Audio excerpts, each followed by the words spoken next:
É maravilhosa e muito obrigada por terem aceitado. Obrigada mesmo, gente. É uma honra recebê-las. Obrigada a vocês. 30 segundos, Contagem né? regressiva. Então, estamos ao vivo. Boa noite a todas e todos. Eu gostaria de informar que esta é uma live, né? Mulheres da Independência, Gênero, Arte e História. Nós estamos aqui hoje com a presença de duas convidadas, que é a Denise Porto e a Giovanna Traveling, e também a Jordana, né? E o André Felipe, que estão aqui conosco. Esse é um projeto que a Jordana vai nos apresentar, né, brevemente esse projeto, falar um pouquinho da proposta, e depois nós vamos... o André vai fazer uma apresentação das nossas convidadas, e na sequência a gente vai ouvi-las, e ao fim abrir para o debate. Enquanto isso, vocês que estiverem acompanhando aí de casa, podem fazer perguntas, comentários no chat do YouTube. Então, de imediato, eu passo a palavra para a Jordana. Antes de tudo, agradeço muito estar aqui com vocês hoje. Muito obrigada pela parceria. André, Rogério, muito, muito obrigada. E agradeço muito por a gente estar conseguindo essa primeira live desse ciclo. Esse ciclo ele é um projeto que conta com patrocínio do Governo do Estado do Rio de Janeiro, a Secretaria de Estado de Cultura e Economia Criativa do Rio de Janeiro, através do edital Retomada Cultural 2. É um projeto que ele surgiu com uma ideia entre amigos. Estávamos na casa do André, vou contar um pouquinho os bastidores desse projeto. E surgiu o tema do baú da Leopoldina, e desse baú todas as potências que a Leopoldina tentou trazer para o Brasil, e aquela história nos encantou. A Kelly comentou esse tema, trouxe esse tema, o André logo já veio com uma aula para nós, o tema nos encantou todos. Eu falei, nossa, tem um edital sobre esse tema, vamos escrever? E nisso nos reunimos uma equipe de amigos, todos artistas, com a curadoria maravilhosa do André, a princípio, e que depois trouxe o Rogério para o projeto. E foi um projeto que ele foi crescendo, tomando forma. A gente falou, essas mulheres são muito interessantes. A princípio é um projeto de um curta-metragem performático.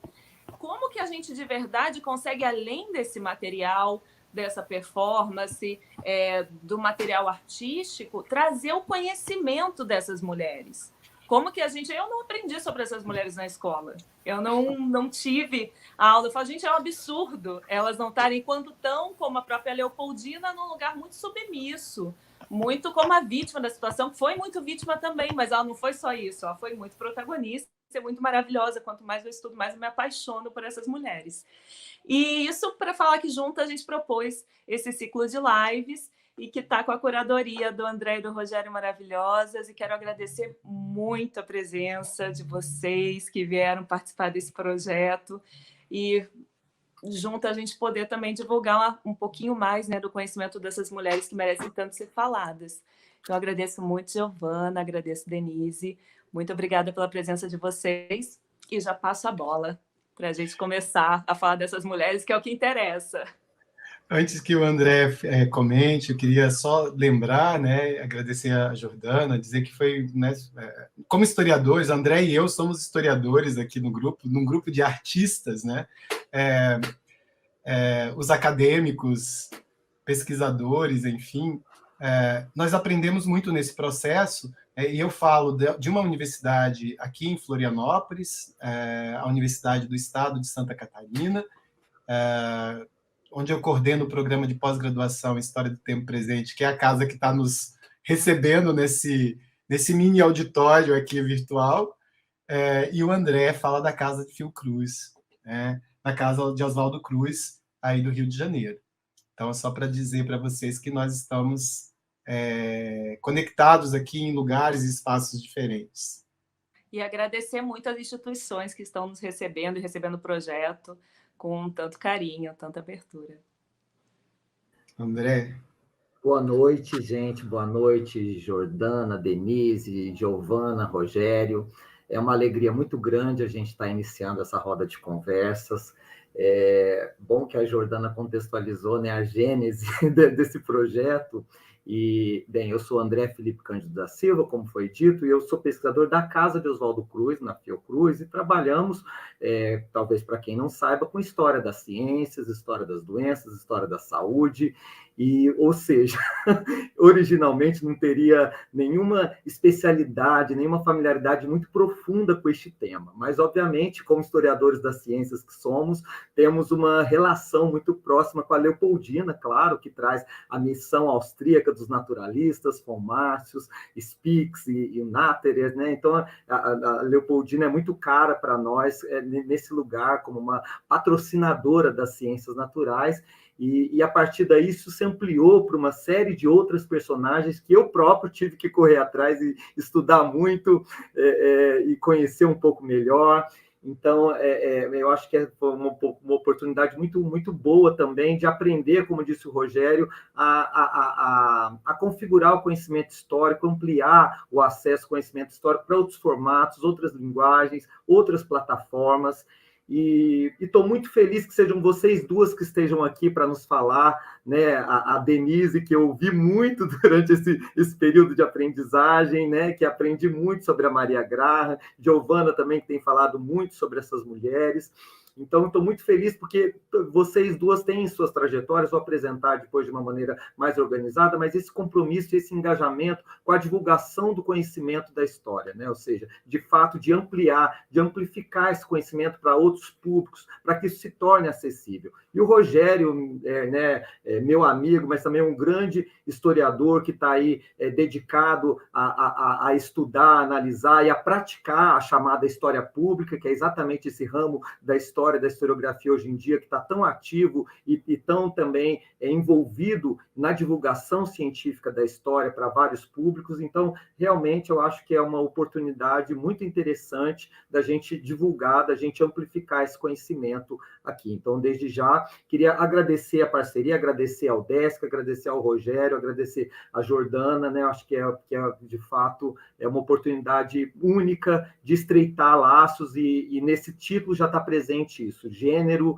arte e história. E é bacana também que ao ver as trajetórias de vocês, né, Giovana e Denise, as trajetórias de vocês têm muitas interfaces também. Vocês já trabalham nessa forte interface da história com a arte, que tem tudo a ver com a própria trajetória da Maria Graham, né? Denise, que é artista plástica também, né? Enfim, então, realmente, eu acho que são sinergias e sincronicidades muito interessantes que nos colocam aqui nessa noite e que, de fato, eu acho que é um momento muito feliz, muito auspicioso, né?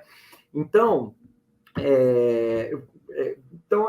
com esse propósito que a gente convidou a Denise e a Giovana. A Denise é historiadora, doutoranda no programa de pós-graduação em História da Universo, sob a orientação da professora Cláudia Mesquita. Ela é mestre em História pelo mesmo programa e instituição, foi orientada pela professora Mary Del Priori, é bolsista do edital 34 FAPESG, em cooperação com a Fundação Biblioteca Nacional, no projeto Identificação e Exposição dos Documentos Históricos relativos ao processo de independência do Brasil, contidos no acervo do projeto Resgate Barão do Rio Branco, na qualidade de mestre.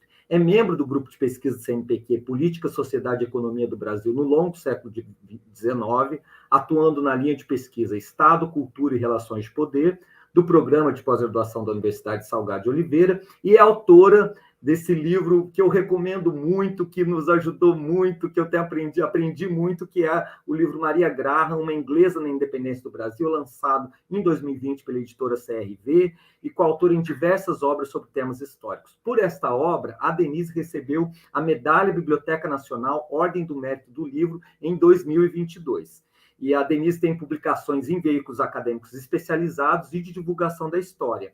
E, nesse sentido, como eu disse antes, ela tem tido uma participação muito marcante em diversas plataformas da web, em lives, em podcasts, em entrevistas, dedicadas exatamente em ampliar as audiências do conhecimento histórico, né? E a Giovana Trevlin também é historiadora, mestra em História Social pela Universidade Estadual de Londrina, com foco na linha de pesquisa de práticas culturais, memória e imagem, Sua dissertação tem por título A Família Patriarcal Brasileira em Jean-Baptiste Debré, a colonialidade de gênero na narrativa artística do século XIX, uma temática de grande atualidade historiográfica e que entrecruza a história social, o debate de gênero e a história da arte, ou seja, mais uma vez, como eu disse, esse entrecruzamento forte, né, da história, das artes, né, e tem apresentado os resultados de sua pesquisa do mestrado em eventos acadêmicos. Ela foi bolsista do projeto institucional de bolsa de iniciação científica na área de ensino de história e voluntária no projeto institucional voluntário de iniciação científica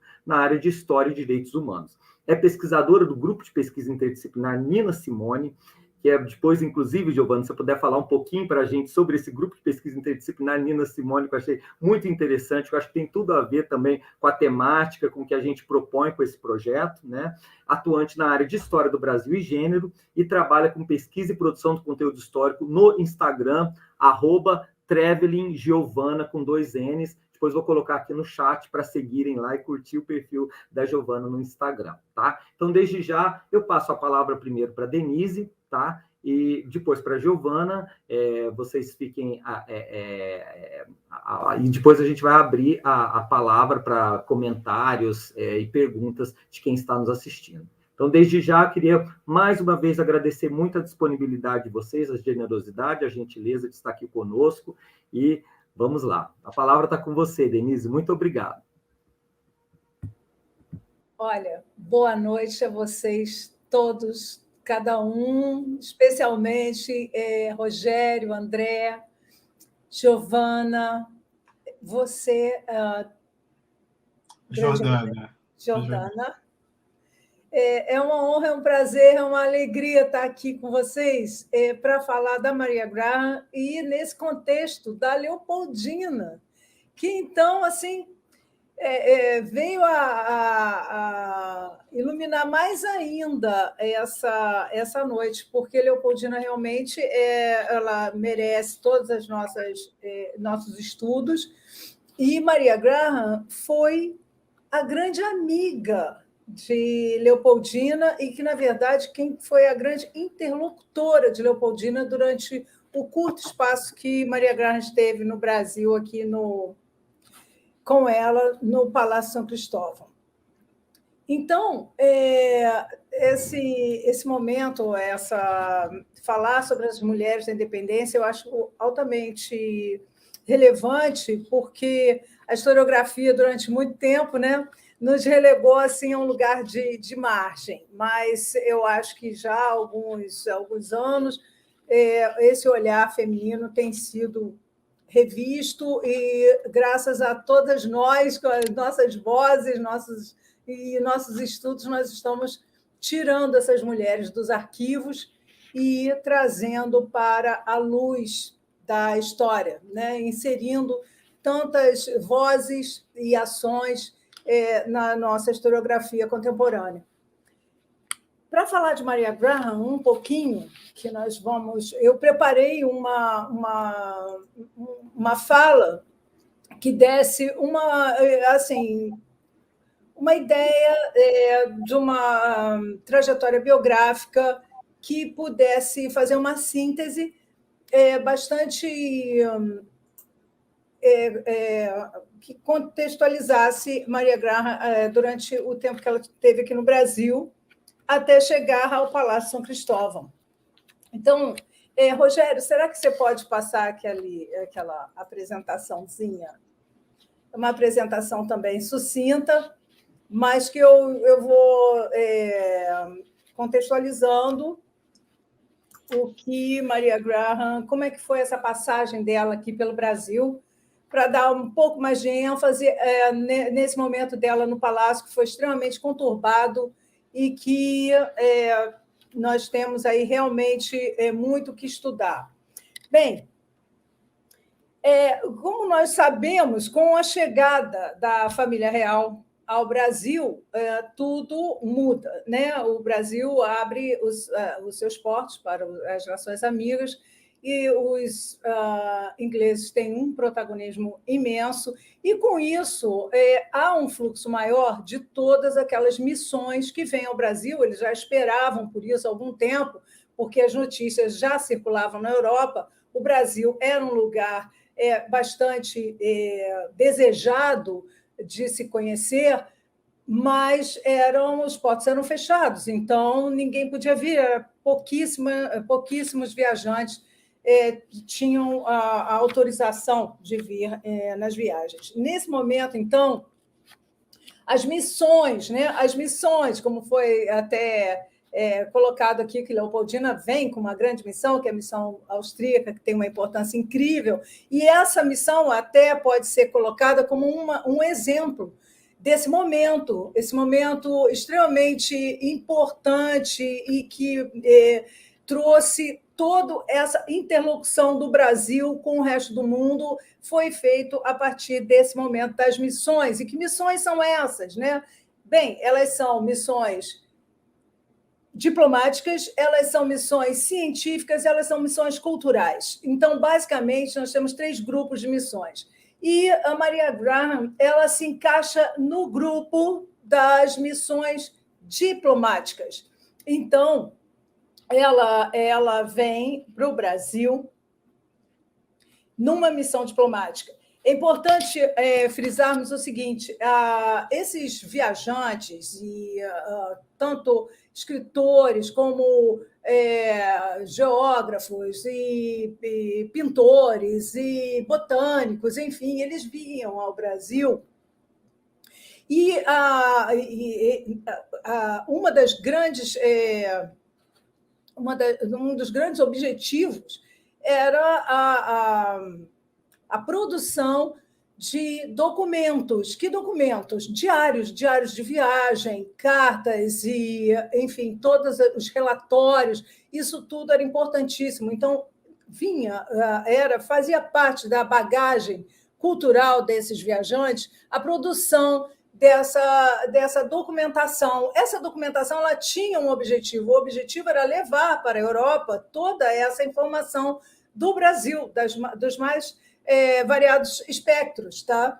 E, então, esses viajantes eles produziram, ao longo de todo o século XIX, uma quantidade imensa de documentação. Então, graças a esses, muito graças a esses, não só, né, porque nós temos imensos, nós temos um volume enorme de documentos em arquivos, documentos institucionais, enfim, mas grande parte do que nós sabemos do Brasil, da sua população, das questões culturais, da questão da escravidão e tudo, do cotidiano, foi passado muito por conta desses diários de viagem.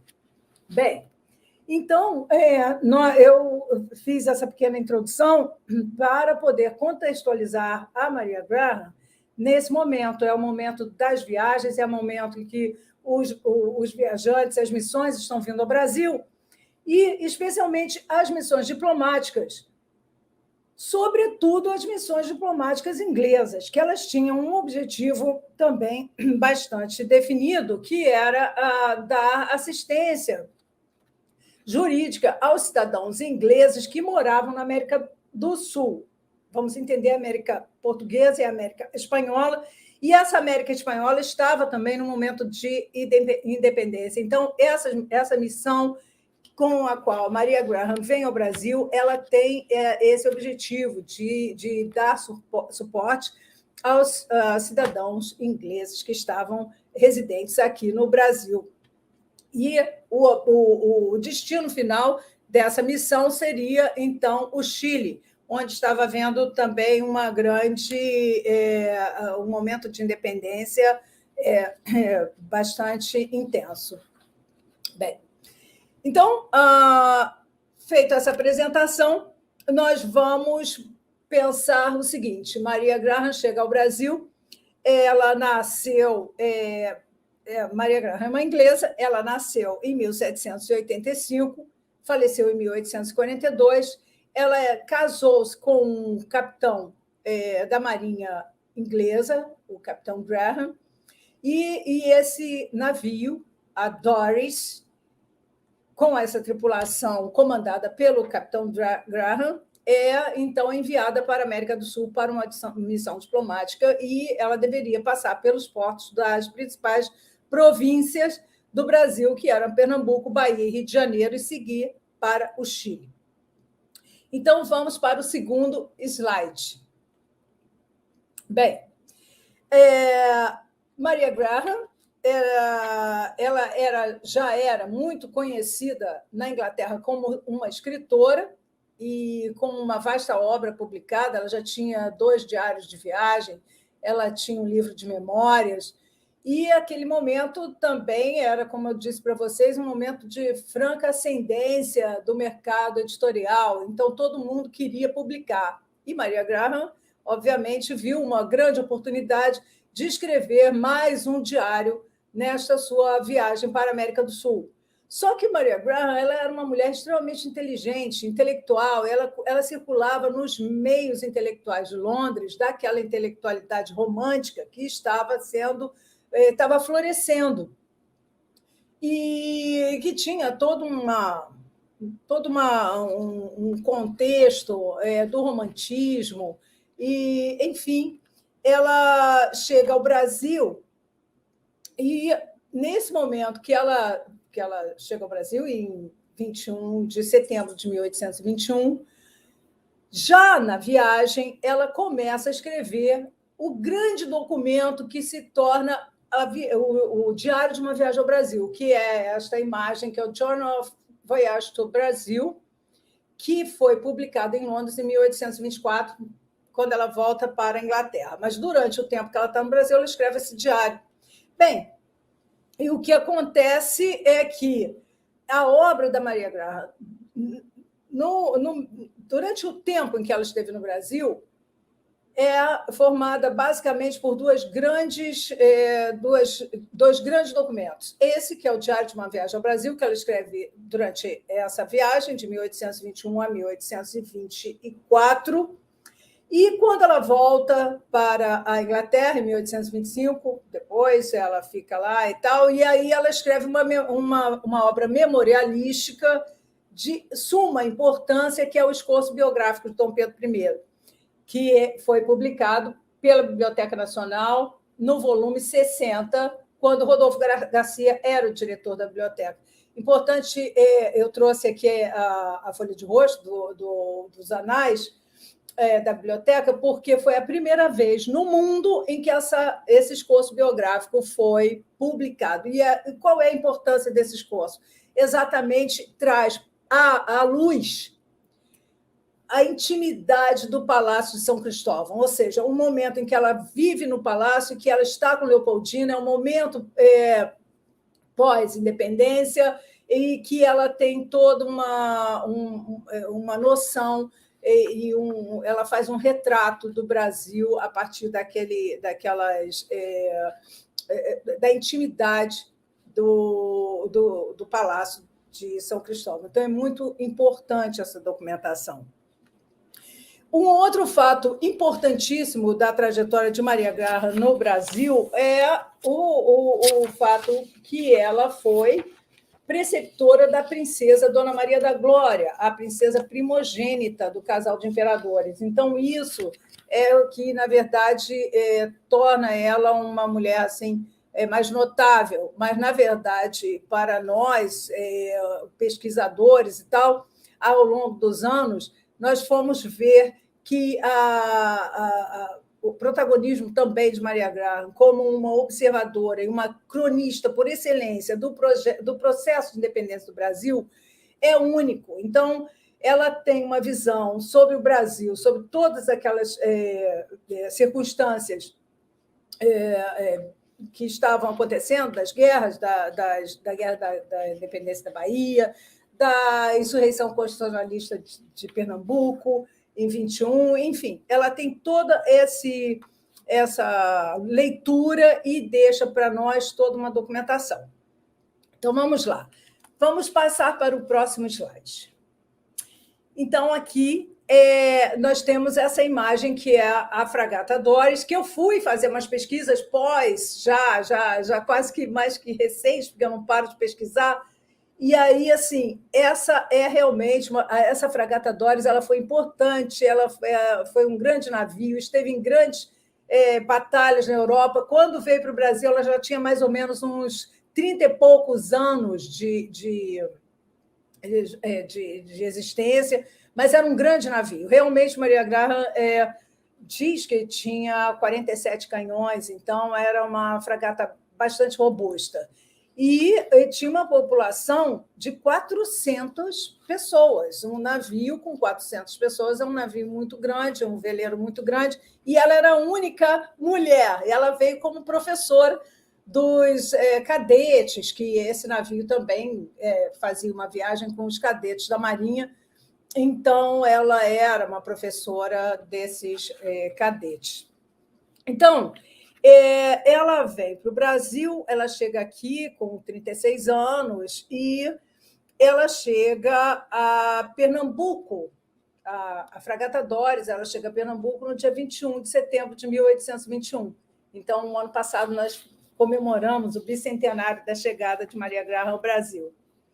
E assim que ela chegou à cidade de Recife, eles encontraram a cidade sitiada por motivo da insurreição constitucionalista da Junta de Goiânia, que foi uma das grandes insurreições pré-independência. Bem, ela, então, o navio fica portado por mais ou menos uns 28 dias, e aí ela tem a oportunidade de conhecer o governador Luiz do Rego Barreto, que era um governador português, e o qual a junta exigia a saída dele para Portugal. E também ela teve a oportunidade de conhecer o chefe dos insurgentes, que era o Manuel de Carvalho Paz de Andrade. Então, ela tem esses dois lados, ela conversa com os dois lados, ela tem uma grande entrada diplomática tanto com a situação, vamos dizer, como a oposição.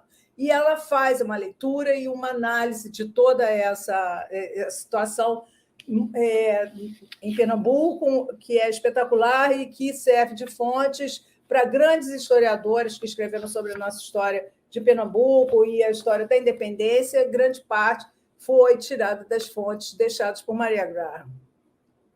Bem, então, eles ficam aí um tempo em Pernambuco e o navio vai seguir viagem. E aí eles vão para a Bahia. Então, vamos ver agora o próximo slide.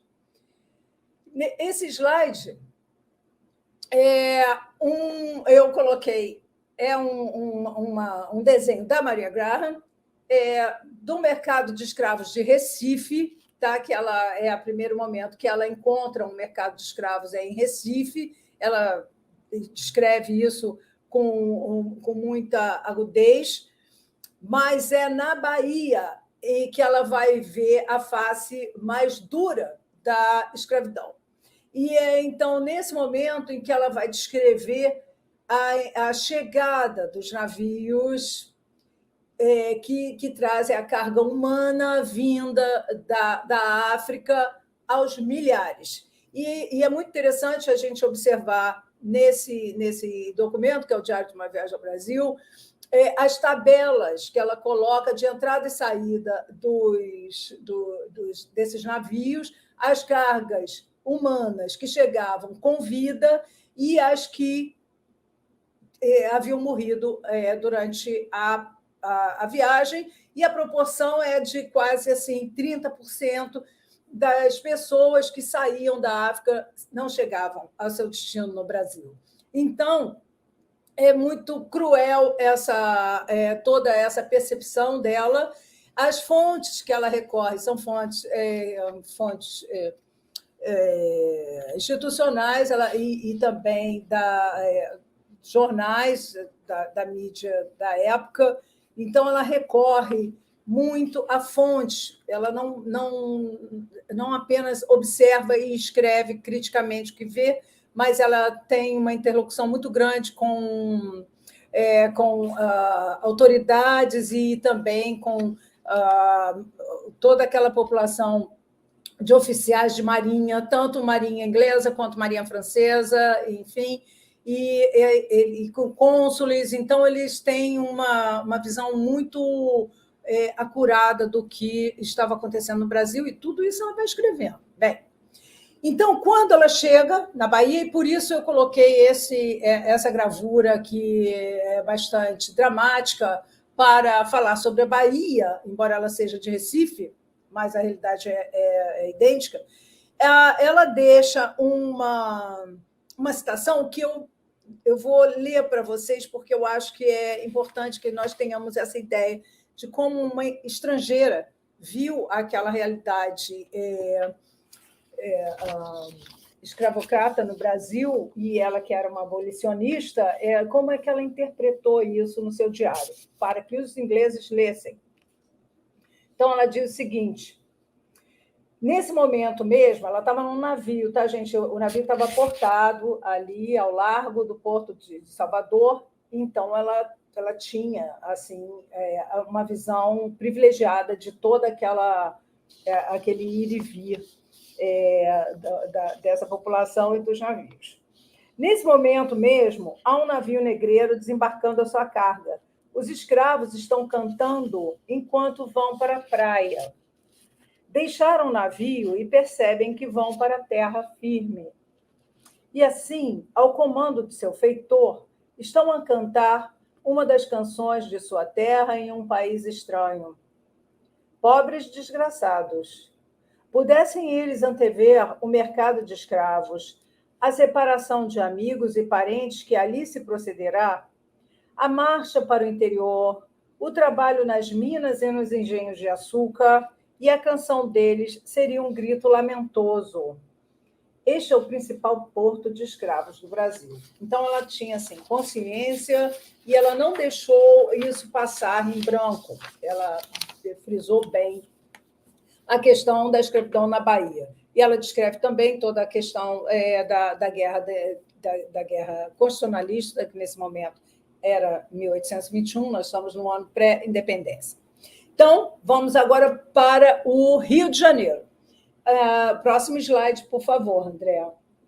Então, Maria Graham chega pela primeira vez ao Rio de Janeiro em 1821, final de 1821, e ela fica até março de 1822, quando então o navio vai para o Chile, fica durante o ano inteiro, ela fica no Chile e só volta para o Brasil em 1823. Então, esse é o primeiro momento de Maria Graham no Rio de Janeiro, era aquele momento em que finalmente ela tinha chegado na Bahia do Rio de Janeiro, né, que era assim que era conhecido naquele momento, e que era aquela imagem que todo mundo queria ver ao vivo um dia na vida. Quais são as coisas que você tem que fazer antes de morrer? Uma dessas coisas era ir ao Rio de Janeiro para ver a entrada e todo aquele entorno da Bahia. E ela, então, descreve, fala muito e fala as palavras mais bonitas para descrever a grandeza e da beleza, da exuberância que era o Rio de Janeiro naquele momento. E quando ela, então, chega finalmente à cidade, que ela não fala mal, absolutamente, ela não fala mal da cidade, pelo contrário, ela diz que a cidade é bonita, tem uma arquitetura interessante, ela fala muito da população de negros e ela diz dos escravos. Repara que a escravidão no Rio é uma escravidão completamente diferente da escravidão no Nordeste. Ela atribui a alegria da cidade a toda aquela população de escravos, forros também, muitos libertos, né? Vendedores, então ambulantes, então assim ela vai descrevendo o Rio de Janeiro. E nesse momento é interessante porque é o momento do fico, ela presencia esse primeiro momento de Dom Pedro, quando ele decide dizer não ao pai e às cortes e fica no Brasil.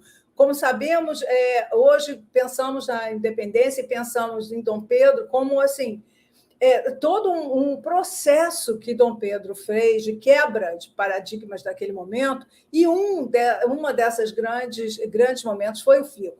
Então, nós podemos pensar até que a independência se dá a partir do fico. Dali para frente é um momento, não há mais retorno. Tá? E é um momento, então, que ele quebra os laços institucionais com seu pai. Não os laços afetivos, esses jamais foram quebrados, mas sim, a questão dessa submissão às ordens e aos ditames portugueses. E aí, depois, ela vê toda essa questão do fico, ela escreve isso no livro e ela presencia também a rebeldia do exército português, que tenta, né, tenta fazer uma balbúrdia no Rio de Janeiro e quebrar tudo e tal, e o Dom Pedro consegue deter esse levante das tropas portuguesas e manda todos para Niterói, e de Niterói, do porto, sai do Rio, vai para a Praia Grande, da Praia Grande vai embora para Portugal, apazigua o Rio de Janeiro, e com isso o navio, então, essa missão diplomática nesse momento, já que o Rio está apaziguado, é momento, então, da Doris seguir viagem para o Chile. Só que, durante esse tempo em que Maria Graham esteve no Rio de Janeiro, ela conheceu Bonifácio, ela conheceu a Viscondessa do Rio Seco, que era a esposa do Visconde do Rio Seco, um dos homens mais ricos naquela época, e eles adoraram ela. Então, assim, ela teve amigos de primeira linha, no sentido de uma boa interlocução com os imperadores, que era isso que ela queria. Ela queria chegar ali aos imperadores. Bem, então, o navio segue e Maria Graham vai voltar ao Brasil em 1823, e é nesse momento, então, que ela encontra, finalmente, Leopoldina, que viria a ser a grande amiga dela. A Leopoldina e Maria Graham se encontram em 1823. Quem fez essa aproximação foi a Viscondessa do Rio Seco e também Bonifácio. E a Maria Graham logo expressou que gostaria muito de ser a preceptora das princesas. Nesse momento era normal e assim, era desejável que mulheres intelectuais fossem governantas. Isso na Inglaterra tinha uma grande importância, e não só, na Europa também. Então, Maria Graham achou mais do que normal, para ela era comum pensar que ela poderia ser governante das princesas. E, logo em seguida, veio o ok dos imperadores, os imperadores consentiram, e aí Maria Graham pensou, bem, o que acontece, conversando com Leopoldina, é que nós temos o seguinte, nós temos um problema com relação aos livros, nós não temos aqui livros suficientemente bons, com bons papéis, com uma boa tipografia, que dê assim, interesse, que faça com que as crianças se interessem em aprender. E eu, então, pediria 1 ano de licença, que eu pudesse voltar à Inglaterra e fizesse lá, preparasse, isso a Maria Graham falando com Leopoldina, preparasse um material didático. E assim foi. Os imperadores deram o aval, deram licença, ela foi para a Inglaterra, fez a tradução de 2 livros para o português, imprimiu esses livros, fez todo um planejamento didático para as crianças e voltou para o Brasil em 1824. Então, agora nós vamos ver o próximo slide. Obrigada. Esse também é um desenho da Maria Graham que ela dá de presente para os imperadores quando eles aceitam que ela seja a preceptora da princesa. Antes dela voltar à Inglaterra, ela faz esse desenho e leva ao palácio, entregando em mãos para Dom Pedro I. Então, em outubro de 1824, Maria Graham retorna ao palácio e logo ela encontra a imperatriz que viria a ser a grande amiga e protetora de Maria Graham no Brasil. E, assim, Maria Graham passou a ser também aquela grande amiga de Leopoldina, com quem Leopoldina trocava todo o fantástico conhecimento que ela tinha de literatura, mineralogia e, enfim, história. A Leopoldina era uma pessoa extremamente interessante, interessada, bondosa. Essa questão da bondade dela, ela realmente era uma pessoa bondosa, porque ela era assim, muito humana, né? Ela tinha tido uma educação voltada para os valores do iluminismo, né? E a corte que ela veio era a corte mais avançada da época. Então, realmente, ela era uma mulher assim extremamente educada e educada em todos os sentidos e uma intelectual por excelência. Então, a Maria Graham passa a frequentar o palácio. Logo ela vai para os aposentos. Era um momento em que ela almejava demais. Ela passou um ano inteiro planejando essa volta dela, né? Planejando todo o arsenal de livros e tudo, e como ia ser o planejamento didático dela todo, que está, inclusive, no Museu de Petrópolis. E o que acontece? Quando ela chega, é tudo ao contrário. Tá? Tudo ao contrário, é um momento muito diferente. A independência já tinha acontecido, Bonifácio tinha sido expulso do Brasil, tinha sido deportado, ela não contava mais com os amigos. Uma carta que Leopoldina tinha enviado para ela para pedir para que ela adiasse a volta para o Brasil tinha sido extraviada. Então, já havia um momento muito sombrio no palácio com relação ao lugar de Leopoldina como um lugar político que ela tinha até a independência, e nós já estamos em 1824. Então, ela já perdeu esse lugar. Esse lugar está sendo disputado por Domitila. Há um momento de grande articulação e aproximação de Domitila com toda a parte da corte portuguesa que veio para o Brasil com Dom João VI e que reivindicava o seu lugar político.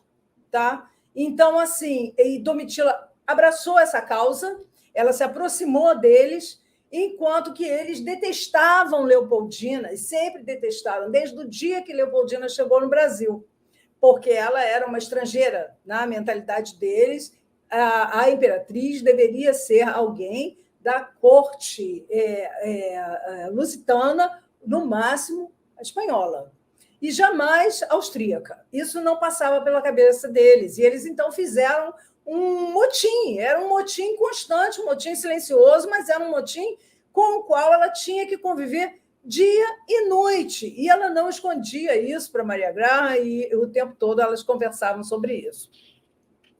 Então, logo de manhã, quando Maria Graham chega nos aposentos dela, ela nos conta o seguinte: logo na manhã seguinte que eu cheguei ao palácio, nossos aborrecimentos começaram. Em primeiro lugar, quando fui para os apartamentos da princesa, encontrei as criadas lavando-a não no banheiro, mas numa sala aberta, por onde passavam os escravos, e homens e mulheres, e onde a guarda do imperador sempre estacionava. Não pude achar aquilo direito, assim que ela fosse exposta a todos, completamente nua, aos olhos de todos os que aparecessem. As criadas recusaram a mudar essa prática imprópria até que obtivesse uma ordem escrita pelo imperador. Mas esse grupo, formado pelo barbeiro Plácido Pereira de Abreu, ele era um grupo que tinha grande poder sobre Dom Pedro, e logo eles armaram algumas escaramuças para Maria Graham e foram reclamar com Dom Pedro I de que Maria Graham realmente era uma estrangeira que estava querendo estar acima deles, e eles não iam aceitar caso o imperador quisesse que Maria Graham continuasse no palácio, estava certo, estava tudo bem, só que eles iam embora para Portugal. Aí o imperador não queria isso, então ele ficou furioso e mandou Maria Graham embora. Bem, e com isso, a estada dela foi de apenas um mês. E com essa saída dela, a Leopoldina ficou isolada politicamente, isolada intelectualmente. E quando Maria Graham, então, vai embora do palácio, ela vai morar no bairro de Laranjeiras. Esse é um desenho, inclusive, que ela faz de Laranjeiras, do bairro de Laranjeiras. Ela vai morar na casa de amigos que emprestam a ela uma casinha, e ela fica mais um ano, o ano de 1825, à espera dos passaportes, à espera de uma oportunidade para voltar, porque aquele barbeiro, que era o factotum do imperador, que era o Plácido Pereira de Abreu, ele arma todas as escaramuças possíveis para que Maria Graham não tenha acesso aos documentos que ela precisa para sair do Brasil. Então, ela fica um ano sem conseguir, até que Sir Charles Stuart vem do Brasil na missão Stuart, em 1825, para o reconhecimento, trazendo os decretos de reconhecimento por parte de Portugal da independência do Brasil e os acordos que são feitos nesse momento. Então, Sir Charles Stuart é um embaixador que já conhecia Maria Graham de nome, muito lá na Inglaterra. Ele era um homem muito poderoso, então ele chega ao Rio de Janeiro e ela consegue estar em contato com ele. E quando ela entra em contato com ele, ele logo a reconhece e resolve ajudá-la, consegue os documentos, e ela, então, vai embora finalmente do Brasil e nunca mais volta. Isso é em 1825. E desse dia, então, ela vai nos dizer o seguinte, já no final. É curioso que o primeiro dia em que voguei nas costas do Brasil, no ano de 1821, tenha sido aquele em que se deu o primeiro tiro por parte dos independentes contra as tropas reais de Pernambuco, e que, finalmente, deixasse o porto do Rio de Janeiro no mesmo dia em que a proclamação da dissolução completa da ligação entre o Brasil e Portugal foi lida em todas as praças públicas e as salvas ainda se disparavam para celebrar a independência do país, setembro de 1825. E assim ela vai embora, no mesmo dia em que as proclamações da independência do Brasil, o reconhecimento final da independência do Brasil por parte de Portugal é aceita e o Brasil, enfim, é dado como independente, finalmente reconhecido como um país independente. E aí Maria Graham nunca mais volta para a Inglaterra, nunca mais volta para o Brasil, e lá, então, ela escreve o esforço biográfico de Dom Pedro I, nos contando esse momento de 1824, 1825. Tá bom? Então, é isso. Acho que deu para dar uma ideia de Maria Graham no Brasil, em 25 minutos. Obrigado, Denise. Agradeço a sua excelente apresentação. Eu já vou convocar aqui a Giovana Traveling para falar para a gente. Giovana, a palavra está contigo. Refaça aqui os nossos agradecimentos e o prazer de ter você aqui conosco. Boa noite a todas e todos. Primeiro, eu queria agradecer esse convite que surgiu aí dessa parceria, né, incrível e tão importante. Eu estou muito honrada de estar aqui com vocês hoje e agradecer pela confiança também em falar de um tema que é tão também atual, né, que reflete em tantas coisas na atualidade e trazer para discussão, para o debate público, a trajetória de mulheres que atuaram de forma essencial em grandes momentos históricos, incluindo na independência do Brasil. Bom, eu preparei uma fala no sentido de, primeiramente, dar uma contextualizada desse século XIX, né, que foi esse século onde ocorreu esse grito do Ipiranga, essa independência formal, né, de Dom Pedro, e porque esse contexto ele é essencial para a gente perceber como as mulheres atuaram, né? Foram diversas mulheres que atuaram na independência e elas partem de diversos lugares. Então, acredito que seja interessante puxar um pouco para essa questão de gênero também, né? Dentro desse debate histórico sobre a independência do Brasil.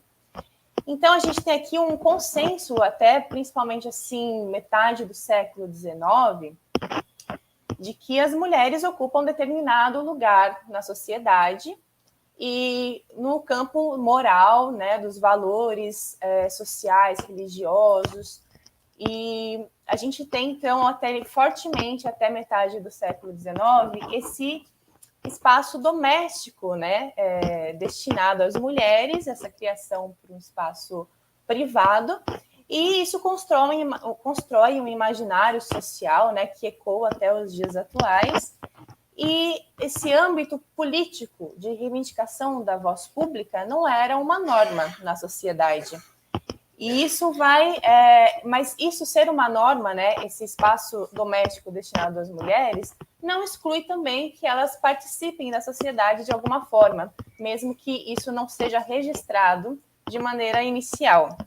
Então, apesar desse imaginário de destinar às mulheres esse lugar na sociedade, o lugar da família, do cuidado, do lar, enquanto o homem é destinado a uma educação pública, para o espaço público, a gente tem essas mulheres que, de certa forma, ameaçavam essas convenções morais, essas normas sociais que estavam estabelecidas, e essas mulheres estavam dispostas a enfrentar essa barreira da participação política. E eu vou trazer alguns nomes aqui hoje, né, além da Leopoldina, da Maria Graham, né, que a Denise falou de forma maravilhosa nessa primeira parte. A gente tem, então, na independência do Brasil, mulheres que vivenciaram esse processo de maneiras diferentes, né? E partindo de patamares sociais desiguais, afinal, estamos falando de um território colonizado, de uma sociedade escravagista, e isso precisa ser considerado também. E, então, elas atuaram de formas diversas, seja no centro político, no ativismo político, na luta corpo a corpo contra as tropas portuguesas, no debate público. E, então, o que era comum a todas essas mulheres é essa recusa a esse espaço que lhes foi destinado, né? Esse espaço que foi destinado às mulheres. Elas se recusaram a estar nesse lugar e partiram para essa atuação política no contexto da independência do Brasil, que foi todo um processo. A gente costuma muito pensar na independência como um momento, uma data, uma imagem, né, aquele quadro de Pedro Américo, mas, na verdade, foi um processo longo que durou aí até 1825, né?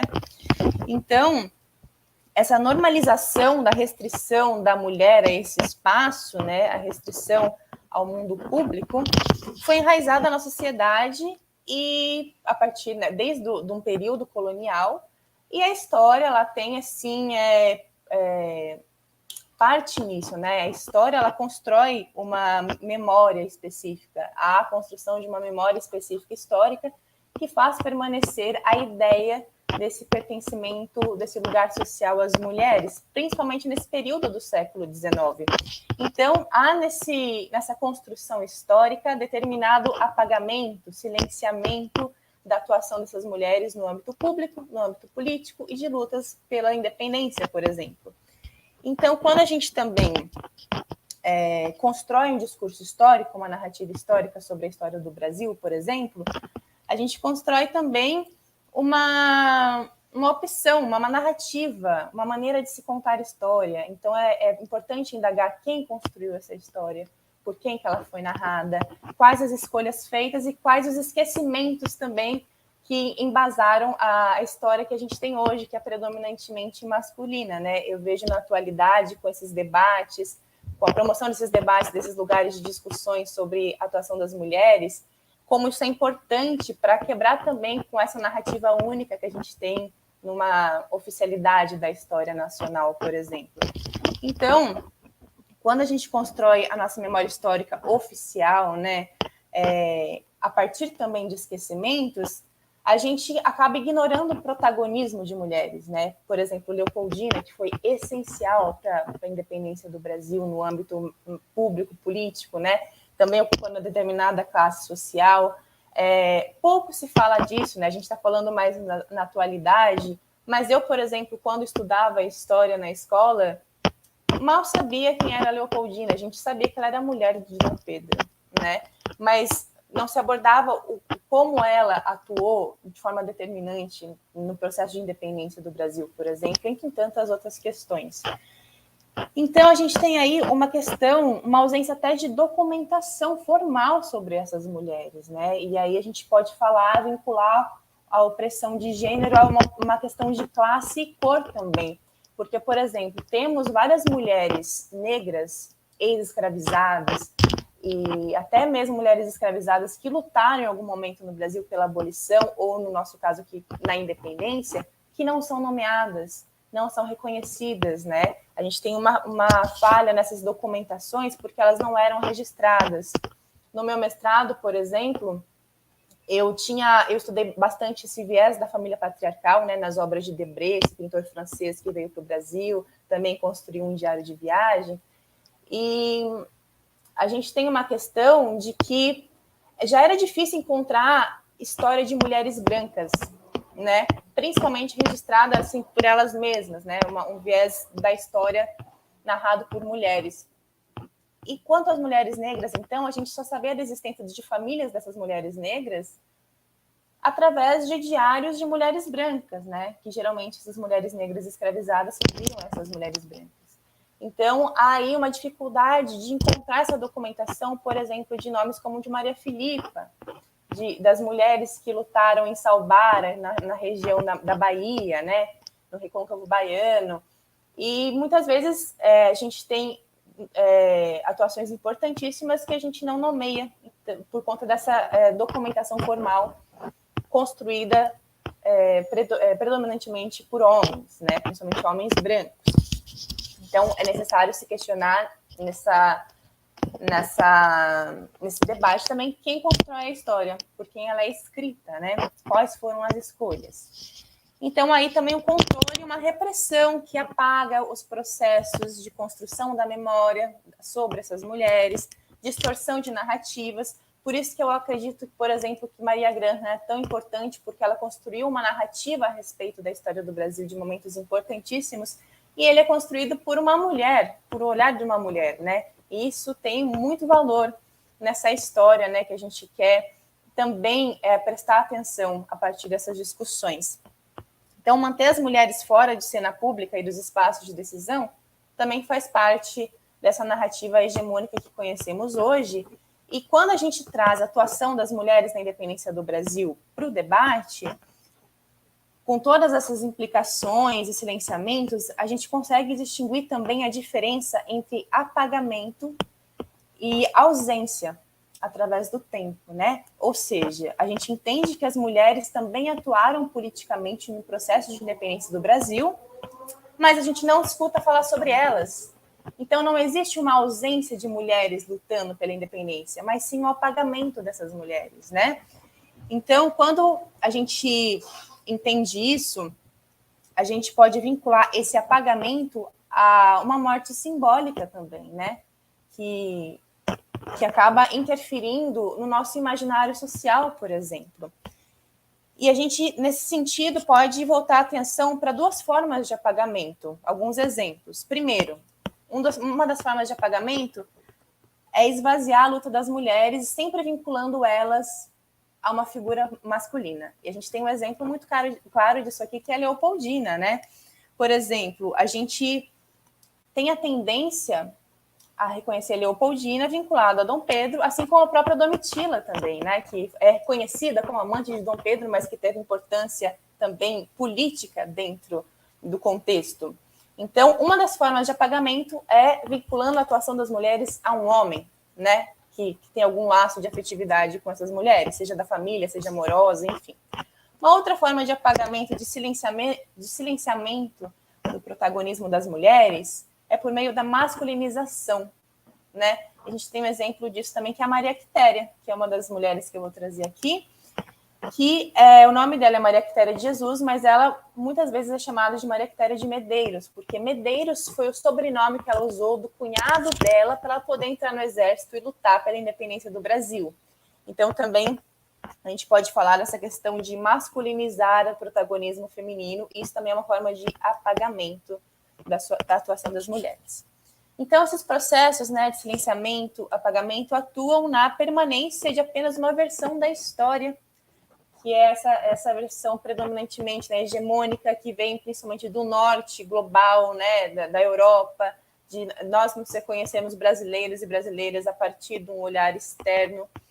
Então, nós mulheres, a partir disso, a partir dessa história construída hegemonicamente por homens, a gente passa a ter como referência apenas o olhar masculino, né? A gente passa a construir o mundo por esse olhar. Então, por isso que é importante trazer para as conversas rotineiras mesmo, né, a real atuação dessas mulheres, por exemplo, na independência do Brasil, e na construção da história, para a gente ter também como referência na nossa construção enquanto mulheres na sociedade, atuando na história, mulheres que vieram antes de nós, né? Para a gente entender também o nosso lugar social na sociedade, que pode ser outro.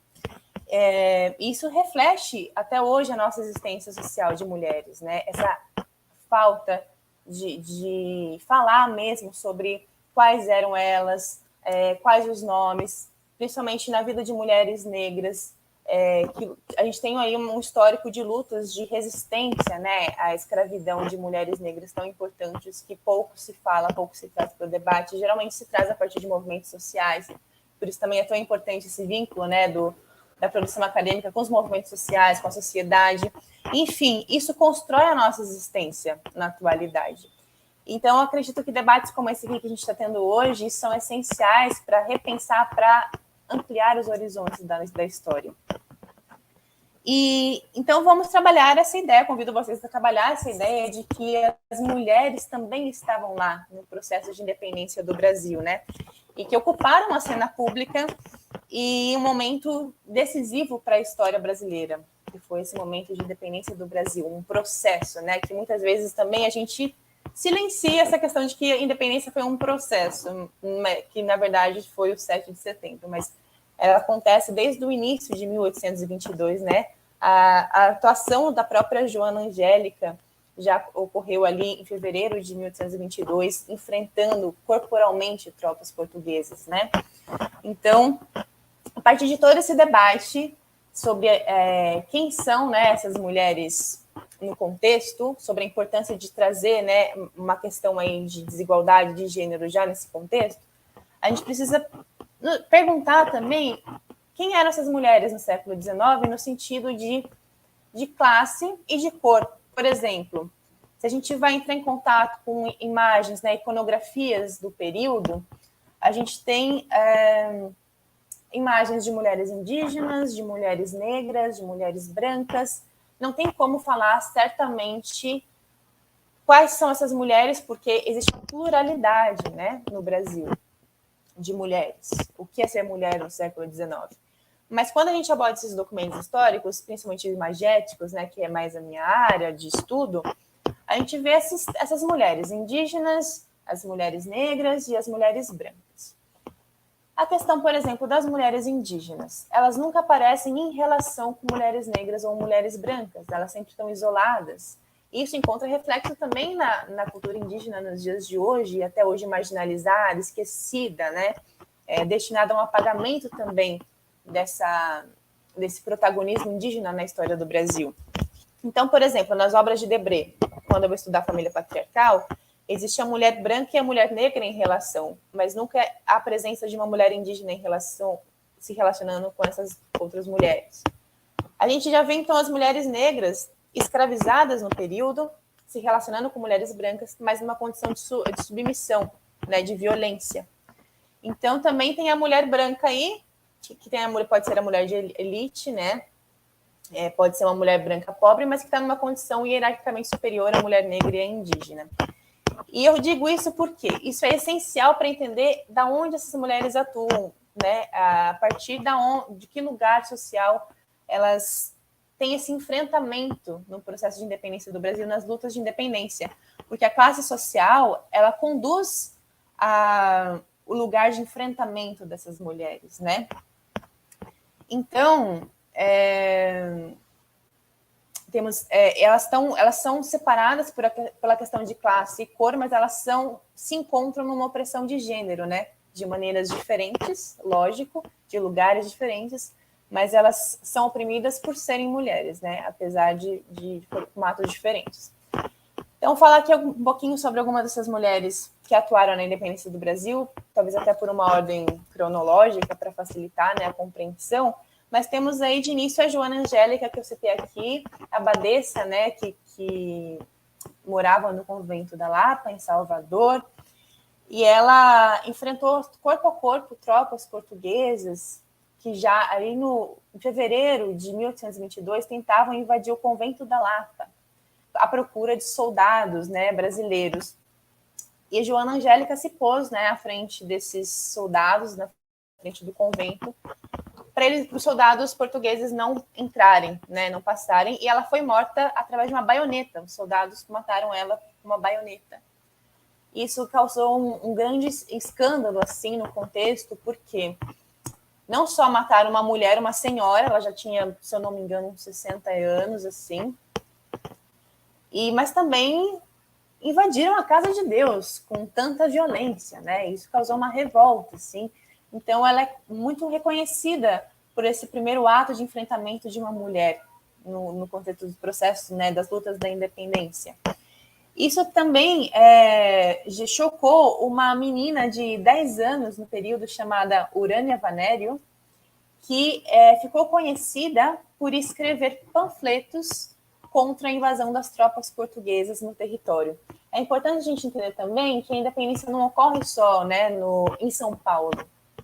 A Bahia foi um grande território, assim, de lutas, de enfrentamentos reais, de mulheres corpo a corpo, de pessoas populares, lutando contra as tropas portuguesas que invadiam, né, por mar o território. Tanto que foi o último território, assim, que expulsou as tropas portuguesas, né, no dia 2 de julho de 1823, quase um ano depois do Grito do Ipiranga. Então, a gente tem em Salvador, por exemplo, um lugar de grandes enfrentamentos, né, e Joana Angélica ocupava, né, estava nesse território, assim como a Urânia Vanério, que escrevia panfletos de indignada, assim, com a situação do contexto, do momento, né, da invasão das tropas, de tanta violência. E ela era uma menina de 10 anos, e isso chama a atenção, né, que escrevia esses panfletos, que era uma forma também de protesto, de se comunicar, de comunicar o descontentamento com a centralidade do poder na mão de uma monarquia. Enfim, mas era também parte de uma classe social, porque ela fazia parte de uma... os pais dela eram portugueses, ela teve uma educação desde pequena, uma educação assim, muito focada, né, em leituras, em aprender outros idiomas. Então, a Urânia Vanério, ela é uma exceção também dentro do período, uma mulher que ocupava determinada classe, teve determinada educação, e ela aos 10 anos já estava escrevendo esses panfletos de indignação contra a invasão das tropas portuguesas. Então, ela também ocupa esse lugar. E quando Joana Angélica morre, ela escreve esse panfleto sobre esse absurdo, né? Então, também tem esse tipo de manifestação já em fevereiro de 1822. E a atuação da Leopoldina, antes mesmo do 7 de setembro, foi também, como eu disse, decisiva no processo, porque quando Dom Pedro vai para São Paulo, né, conter manifestações ali, ele deixa a Leopoldina como chefe de Estado naquele momento, ainda que ela não pudesse tomar nenhuma decisão sem a concordância de Dom Pedro, mas ela presidia, por exemplo, as reuniões de Conselho de Estado, que eram comuns, né, que Dom Pedro fizesse. E dos grandes acontecimentos foi essa reunião do Conselho de Estado do dia 2 de setembro de 1822, que tem uma obra incrível, uma obra de arte da Georgina de Albuquerque, que mostra, né, assim, que foi construída 100 anos depois, já ali no século XX, que mostra a Leopoldina presidindo a reunião ali com as cartas de Portugal que pediam a volta de Dom Pedro, que reivindicavam, né, a questão da autonomia do território brasileiro, né? Enfim. E a Leopoldina está ali numa condição de chefe de Estado mesmo, presidindo essa reunião, e é quando ela escreve uma carta para Dom Pedro, uma carta maravilhosa, dizendo que estava na hora dele decretar a independência. E assim como José Bonifácio, que também está presente nessa obra de Georgina, escreve uma carta para Dom Pedro, ele recebe, né, no dia 7 de setembro, toda aquela história que a gente já conhece, e ele recebe essa carta no Ipiranga, e assim decide, então, declarar oficialmente a independência do Brasil, mas existiu todo um processo antes presidido por uma mulher. E essa obra é muito interessante porque a Leopoldina não está centralizada na obra, como era costume das grandes pinturas históricas, que são essas pinturas que narram grandes momentos da nação, né, grandes episódios nacionais. Mas ela ocupa a centralidade da obra de alguma maneira, apesar dela estar no canto, toda a atenção é voltada para ela, indicando, então, que ela está nessa condição de poder. Então, Leopoldina, além desse momento decisivo, tem uma documentação, né? Leopoldina trocava muitas cartas, né, com sua família, tem um livro, né, só de cartas que Leopoldina escrevia, mas ela também partia de uma educação familiar, que ela tinha muitas leituras, ela mesma com Dom Pedro tinha essa questão de ensinar algumas questões políticas e históricas para o próprio Dom Pedro, assim, uma mulher excelente. Teve um comentário até de um dos ministros de Dom Pedro que dizia para José Bonifácio que quem deveria estar no comando da nação era Leopoldina e não Dom Pedro, porque ela era muito mais bem preparada, né? Mas ainda assim ela era uma mulher, não é mesmo? Temos aí uma questão de gênero, então. Então teve, e se me perguntarem em que momento ocorreu, eu sempre digo isso, né? Mas se me perguntarem em que momento ocorreu a independência do Brasil, para mim foi dia 2 de setembro de 1822, nessa reunião, onde é decidido pela independência. E esse quadro expressa muito bem isso, né, de uma forma maravilhosa. Então a gente tem também, além de Leopoldina, Maria Quitéria também da região do Recôncavo Baiano, mais uma vez Bahia, né, de Cachoeira, que Maria Quitéria, então, ela se manifesta para fazer parte da tropa de enfrentamento, né, do Dom Pedro no período, para lutar contra as tropas portuguesas. E é negado isso, ela no primeiro momento, porque estavam chamando apenas homens, né, para lutar. Mas ela, como eu disse já anteriormente, ela foi até a casa da sua irmã e pediu as vestes e o nome do cunhado e foi lutar pela independência do Brasil com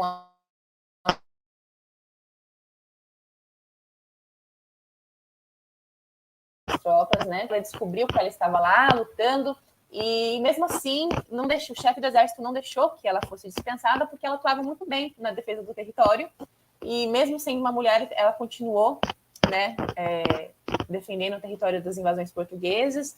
Ela manuseava muito bem, né, as armas e tudo mais. Ela era muito relevante nas lutas e ela troca, então ela tem aquela característica, né, da Maria Quitéria, que ela está com uma saia em cima de uma calça. Isso é muito simbólico também, né? Porque é uma mulher, a primeira mulher assim reconhecida no exército, até pelo próprio Dom Pedro depois, que deu honrarias a Maria Quitéria, né? No ano de 1822. Então, um outro nome de extrema importância também que vem da Bahia e assim como Maria Filipa, né? Na ilha de Taparica, Maria Filipa, uma marisqueira, mulher negra. E daí a gente tem algumas questões porque até aqui a gente tem mulheres brancas, né, que atuaram na independência, mulheres, por exemplo, de classes sociais distintas, tem a mulher religiosa, né, que é a Joana Angélica, Maria Quitéria, descendente de portugueses, né, que foi reconhecida por Dom Pedro, mas quando a gente chega, por exemplo, em Maria Filipa de Oliveira, temos uma ex-escravizada marisqueira da ilha de Taparica, que pouco se sabe sobre Maria Filipa, e daí eu trago novamente a questão da importância dos movimentos sociais em diálogo com, né, a produção acadêmica, porque os movimentos sociais que também tiveram uma grande força de trazer o nome de Maria Filipa como uma mulher que lutou pela independência do Brasil e que liderava mulheres e homens negros contra, né, essas embarcações portuguesas que chegavam ali. A região do Recôncavo Baiano era uma região muito propícia para a chegada de embarcações portuguesas, e era uma região muito estratégica também, no sentido de chegar alimentação, de alimentar essas tropas, e Maria Filipa, ela atuava em todos esses processos, né? Ela vigiava as tropas portuguesas chegando, as invasões portuguesas, ela queimava embarcações junto com o seu grupo, liderando o grupo todo. Existe até essa questão da Maria Filipa, né? Ela é reconhecida, por exemplo, por atrair os portugueses, e ela com seu grupo, né, atacava os portugueses com galhos de cansanção, que é uma planta que ela dá alergia. Então, essas mulheres, elas atuavam da maneira que elas conseguiam no momento, com o que elas tinham no momento, para conseguir a independência do território. E é muito importante que a gente dê nome para Maria Filipa de Oliveira, né? O nome diz muito, porque é um registro que a gente tem da atuação dessas mulheres, e ainda que muito difícil, porque muitas vezes, quando a gente fala, por exemplo, de mulheres negras, indígenas, a gente tem uma memória que permanece através de uma tradição oral, que não é documentada, vai passando de geração em geração. Isso constrói um imaginário na região de uma resistência muito forte, né? E é importante que a gente nomeie essas mulheres, que dê nome para essas atuações, para que elas existam realmente, né? Já que é assim que é o funcionamento da nossa história. Então, Maria Filipa foi central, ela nesse momento, até mesmo depois que as tropas portuguesas saíram da Bahia, no dia 2 de julho de 1823, ela continuou nesse enfrentamento com o seu grupo, liderando, né, reivindicando direitos, e pouco se sabe sobre ela, temos até poucas imagens sobre Maria Filipa, tudo que temos são gravuras, né, por ela ser uma mulher negra nesse contexto. E aí, já pegando esse gancho da Maria Filipa, tem as mulheres de Salbara também, da região do Recôncavo Baiano. Salbara foi também uma dessas regiões de enfrentamento direto em relação às tropas portuguesas, no ano ali de 1823. Então, veja, Dom Pedro declara a independência do Brasil em 7 de setembro de 1822, mas ainda após, né, esse decreto aí formal, as tropas portuguesas continuam invadindo o Brasil. Então, a resistência popular, ela tem muito valor nesse sentido, né? Principalmente, essas mulheres tomaram a frente dessas lutas. E com as mulheres de Salbara não foi diferente. O que eram as mulheres de Salbara?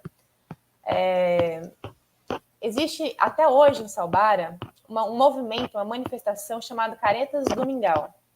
Toda madrugada do dia 2 de julho, acontece uma manifestação, as mulheres saem nas ruas, né, encaminhadas, vestidas de branco, com uma panela de mingau na cabeça, para relembrar a atuação das mulheres que lutaram na independência do Brasil. Caretas do Mingau é o nome de uma irmandade, que, se eu não me engano, teve origem em 1816, e as mulheres costumavam se reunir mesmo de branco, e o mingau era o símbolo do que tinha abundância no momento na região, né? E há, no imaginário da população, a questão de que essas mulheres saíam de branco no contexto das lutas da independência para assustar os portugueses, para que assim elas conseguissem levar os alimentos e armamentos para os maridos e filhos que estavam no fronte lutando contra as tropas portuguesas. Então, o que ficou no imaginário da população é isso, que as mulheres, as caretas do mingau, elas se vestiam de branco, com panelas de mingau na cabeça para levar comida para os maridos e filhos e assustar os portugueses. Mas, na verdade, o que ficou comprovado por pesquisas recentes do Bel Salbara, que é um grande nome aí de Salbara, que pesquisa as caretas do mingau, é que é uma irmandade que existia antes mesmo desse contexto, que elas costumavam se reunir, e que, na verdade, elas lutavam corpo a corpo contra os portugueses. Elas pegavam em armas, iam para frente mesmo da luta e atuavam de forma como protagonistas mesmo na luta da independência. Então, eu acredito que seja muito simbólico que até hoje essa história seja relembrada a partir de uma tradição oral que é passada de geração em geração, né? E até hoje, na madrugada do dia 2 de julho, essas mulheres saem pelas ruas de Salbara, vestidas, né, com esses trajes, com panelas de mingau na cabeça, relembrando essa história que existe, marcando, né, a luta dessas mulheres na independência. Então, o que fica aqui, já vou encerrando minha fala, mas eu queria propor um questionamento, né? Depois de tudo que foi conversado aqui, né, com a fala da Denise e com o que eu propus agora, é que a gente pode pensar o que muda na nossa história com a incorporação das mulheres como protagonistas, né? O que muda na nossa história quando a gente amplia a nossa perspectiva histórica para além dessa narrativa que a gente conhece até os dias de hoje, por exemplo, sobre a independência do Brasil. Quantas existências podem tomar vida na nossa realidade e como isso pode atuar na nossa existência hoje de mulheres como uma referência mesmo de construção da história. E para finalizar minha fala, eu gostaria de ler um trechinho muito importante que eu acho que diz muito sobre o nosso momento atual, é que está aqui no livro Independência do Brasil, As Mulheres Estavam Lá. Esse é um livro recente que, se eu não me engano, foi lançado em agosto desse ano, né? Eu adquiri ele recentemente e traz a história de algumas mulheres que antes mesmo da independência, né, do processo de independência ali em 1822, já estavam lutando, resistindo, né, na história do Brasil. E ele traz um trechinho aqui, já no Ana Cecília, ela escreve a introdução desse livro, e eu achei muito pertinente falar sobre esse trecho hoje. Diz mais ou menos assim. Em 2022, o Brasil vive um tempo sombrio e a democracia corre risco real. Convocar a força dessas mulheres e conferir permanência à ação política que elas realizaram para mostrar onde estão fincadas as raízes das ideias de liberdade, soberania e república entre nós, pode nos dizer muita coisa sobre a brasileira e o brasileiro que um dia já fomos, ou poderíamos ser. Então, ela fala aqui sobre a importância da gente convocar a força dessas mulheres para conferir permanência à ação política que elas realizaram, para a gente entender os brasileiros e brasileiras que somos hoje, e como isso tem, né, imensa importância nesse Brasil de 2022. Então, mais ou menos isso. Obrigada por me escutarem até aqui, e agora vamos conversar, né? Olá, então, boa noite, obrigado, Giovana, Denise, agradecer pela fala de vocês, tão esclarecedoras, né, e atuais. Eu passo, então, a palavra ao André. A gente tem aqui um roteirinho de perguntas, que enquanto vocês falavam, a gente ficava aqui anotando, daria para a gente fazer essa conversa longamente, mas infelizmente nós temos pouco tempo, né, para encerrar essa live. Então a ideia é que a gente faça aqui uma roda de perguntas, e aí nessa roda de perguntas, após as respostas, a gente já vai ter que encerrar a live, infelizmente. Então começa com o André. Eu também quero agradecer muitas questões aqui que, infelizmente, né, a gente não vai poder prolongar muito, mas é uma pergunta, assim, tem a ver um pouco com isso que a Giovana falou aqui aí no final, mas olhando para essas trajetórias, esse ano de 2022 tão desafiador, mas ao mesmo tempo tão simbólico, né? E lembrando que esse olhar para o passado, né, sempre um olhar marcado por esse momento, pelo nosso momento presente, qual é o potencial que vocês enxergam nessas mulheres, né? Por que vocês acham que nesse momento específico a gente, né, elas ganharam tanta, apesar de silenciadas, a gente tem falado tanto sobre elas, sobre a Maria Graham, sobre as Marias todas, né? A Leopoldina, a Maria Quitéria, a Joana Angélica, né? O que vocês acham que nessas trajetórias, nessas biografias, qual é o potencial dessas vidas enquanto contranarrativas? A gente viu aí todo um aparato que tentou dar um caráter, a gente pode dizer agora quase oficialesco, né, a essas comemorações, a essas celebrações, e, no entanto, também, ao mesmo tempo, a profusão dessas narrativas, as emergências dessas narrativas com muita força, né? Então, como é que, né, no caso da Denise, né, esse olhar com tanta acuidade, com tanta precisão sobre a trajetória da Maria Graham, o que elas ressoam para nós nesse Brasil de 2022? Jordana, tem pergunta? Repete, por favor, você tem uma pergunta? Isso. Vamos já lançar todas na roda. Bom, de tudo já pegou o caderninho? tenho várias, e que eu estava até vendo também se tinha alguma aqui no chat também para abrir, né, para quem está participando. Mas antes quero agradecer muito, e é muito interessante, talvez eu tenha até mais uma colocação, porque eu acho que a minha pergunta é muito no caminho do que o André já fez, mas agradecer porque foram vários lugares que foram tocados durante toda a live que está muito no caminho do processo do curta-metragem, assim, então foi muito bom esse encontro dessas narrativas juntos, e a gente vê esse caminho se desenhando, a gente fala, estamos num caminho de criação, né, que vai ser gravado em breve.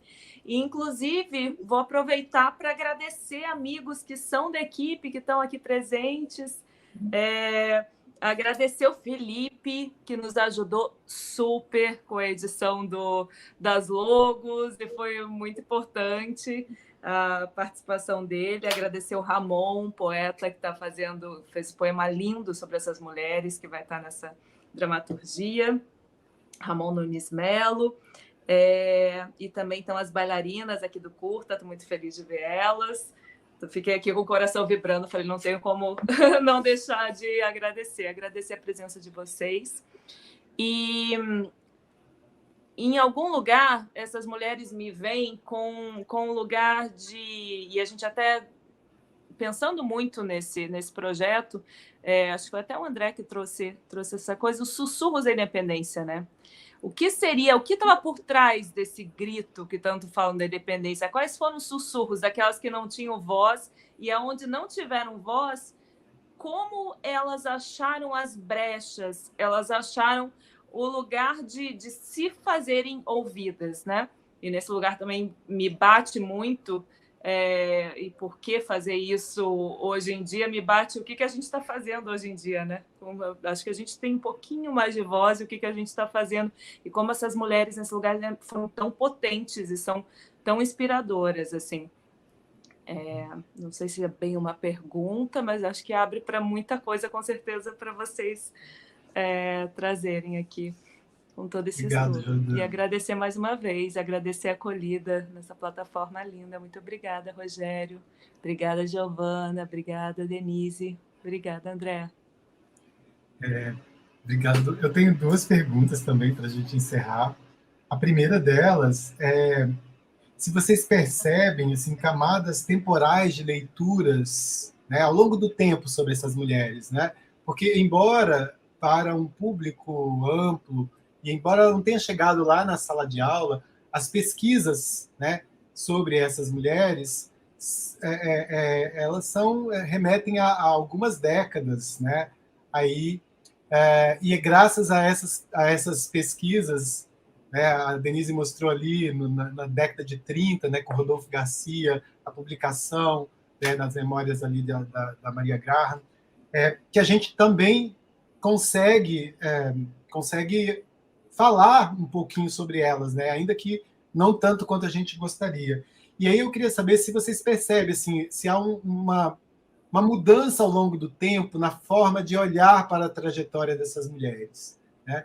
E a segunda pergunta essa é bem de historiador, né, de olhar essas coisas de camadas, enfim, mas a segunda é se, complementando aquilo que o André falou, né, nesse contexto tão conturbado que a gente vive, em que se esperava um silenciamento de todas essas mulheres, né, elas apareceram, né, elas chegaram, a voz delas chegaram com uma potência nesse e não é só, e me parece um encontro mesmo, porque assim, não é só nós ansiando, né, ouvi-las, assim como elas querendo dizer coisas, né? Então acho que e elas estão dizendo em muitos canais. E aí a minha pergunta, né, para vocês, né, especialmente não só para a Giovana, mas também para a Denise, né, qual é o papel das redes sociais e dessas outras narrativas históricas, né, na potencialização de uma nova construção, de uma construção de uma nova consciência histórica no Brasil. Eu queria ouvir um pouquinho vocês sobre isso. É isso. Quem vai começar? Pode ser você, Denise? A gente só temos que cuidar que nós temos 15 minutos, gente. 15 minutos para nós duas, Giovana e Para eu. as duas, 7 minutos para Então, cada 7 uma. minutos. Não, mas vamos ser bastante objetivos.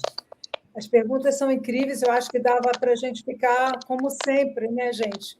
Horas falando sobre isso, sobre o papel das mulheres, sobre esses protagonismos femininos. Então, vamos lá. O protagonismo feminino na atualidade, com relação às comemorações da independência, a ressignificação desse protagonismo. Eu acho que esse é o grande... eu sou uma entusiasta da questão da memória, da independência, sobretudo, porque a independência nunca foi nos passada com esses olhares marginais, os olhares como esses que nós levantamos agora, das mulheres, por exemplo, e sempre uma história muito voltada para aquela historiografia positivista ainda do início do século. Então, eu acho que a nossa historiografia deu um passo, avançou muito nos últimos 15 anos, sobretudo. E eu acho que, graças muito a esforços tanto não só de mulheres, até de homens que reconhecem a voz das mulheres para elevar, no caso da Maria Graham, que eu estudo muito, então, a questão da documentação, que para o historiador é fundamental. Então, sem a documentação, nós não damos um passo à frente. E se não temos documentação de mulheres, por que não temos? Não temos porque muitas ficaram silenciadas, outras sequer têm documentos escritos porque elas sequer sabiam escrever. Então, nós temos aí também uma outra grande evolução nesse momento, a retirada desse silêncio dessas mulheres, como bem disse a Giovana, que fez um belíssimo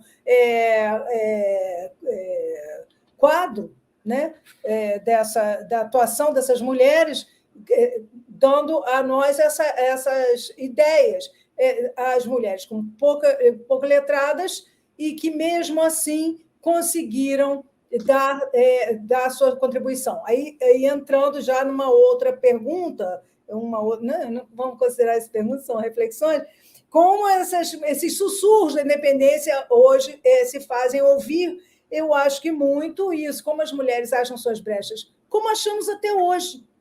Então, até hoje, nós continuamos, e eu sempre falo isso, é uma coisa assim que nós, que estamos aqui, as mulheres que estão aqui, que estão nos ouvindo, bem sabem as dificuldades pequenas, cotidianas e grandes que vivemos nos nossos cotidianos. Então, não basta termos um excelente, lermos tudo, estudarmos, etc., se não nos reconhece o nosso lugar de fala e nosso lugar até social, o mais cotidiano possível. Aí, para falar sobre isso, nós pensamos o valor, o lugar, a importância das redes sociais nesse momento, nesse nosso contexto do século XXI, que aí, assim, com todas as tristezas, mazelas e infortúnios que a Covid e essa pandemia trouxe ao mundo, ela trouxe também uma ressignificação dessa potencialidade que nós temos de comunicação virtual. Então, as redes sociais ganharam um grande protagonismo nesse momento, e aí nós, mulheres, historiadoras, pintoras, poetas, costureiras, não importa. O que importa são as vozes, nós demos vozes. E, com relação à história e à questão da independência, nós vimos, então, muita gente fazendo, muitas historiadoras finalmente tendo esse lugar. As mulheres fizeram, assim, foram as grandes protagonistas dessa independência, eu acho. Foi o momento das mulheres, foi quando, aos 200 anos da independência, nós podemos dizer, olha, foi o momento em que as mulheres que estiveram lá nos bastidores da independência tiveram, finalmente, uma voz para que fossem ouvidas. Eu acho isso. Tá? Obrigado, Denise. Eu vou passar a palavra para a Giovana. E aí, Giovana, eu vou colocar, tem um bônus aí para você, que é a pergunta da... Oi? Tem bônus? Tem um bônus que é uma pergunta da Luciene aqui.